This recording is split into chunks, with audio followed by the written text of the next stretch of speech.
Ka jingther ulaba ka bajur haki sngi bladem kalawan ra ik jingjia basngosi hashnong Umdap Rngi Ribhoi district hakaba we Rangbah Briu ladu e la ka jingim hadien ba ka Khyndew no lum kala tua batap ya ka Iing Trep Shah sa banrep banriang kamet jong ni Rangbah ngayo ban sei di ki paidbah ka shnong Umdap dumu bat Umdap Rngi ringkat bat ki pulit ka bniah police outpost bat kinong trei ka fire and emergency service hadien ka jingwat kablane abun kinta Katkum ke jingyok lum jingtip la suba ba katay ke jingjia kala jia haka arpau tarik naitung haka por bola ba ulat her lenter bon kinta kabla wanrah ru ke jingtwa Khyndew habon ki jaka riboy layat hu about te Rangbah udi ubasa haka than berni hat hinrei ujulet sa haka te ke jaka banrep banriang la bon snem haba shim lawan pai shnong upara jong u ulalet banwat ya u bat lapin ban ba ke Iing Trep Shah kala sha atap haka Khyndew bat marmar lapin tip no shiki bor shnong bat kumju ki bor pulin Mari yo jingtem ki pulit ka Bernihat police station ki notre ka fire and emergency service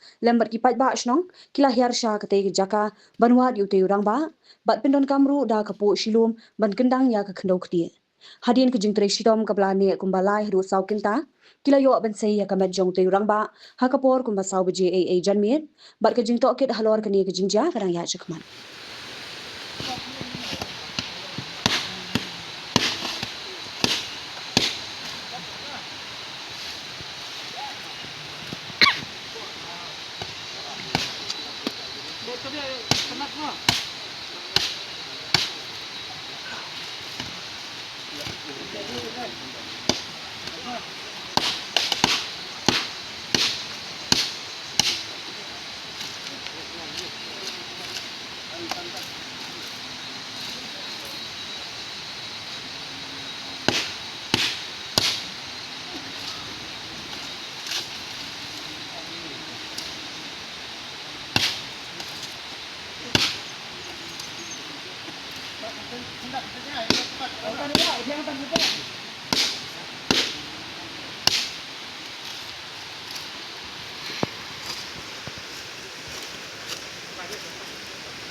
Slap morali.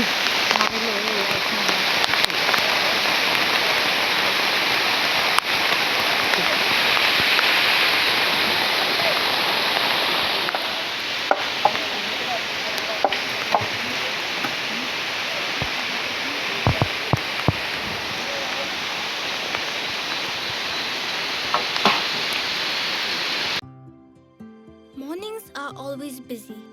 Everything feels fast. I hear mom shouting and I'm trying not to be late. Outside, Shillong is already awake. Cars move slowly, horns are loud. It feels like everyone is in a hurry. Then the STEMS bus comes in, bright and yellow, always on time. The caretaker waves and I feel okay. Inside, we laugh and sing. We share snacks, we help each other with homework. It feels nice. My parents know I'm safe through the STEMS app on Mom's phone. Because this bus isn't just a ride. It takes us to school, with friends, and a little bit of hope. This is STEMS, our right, our future.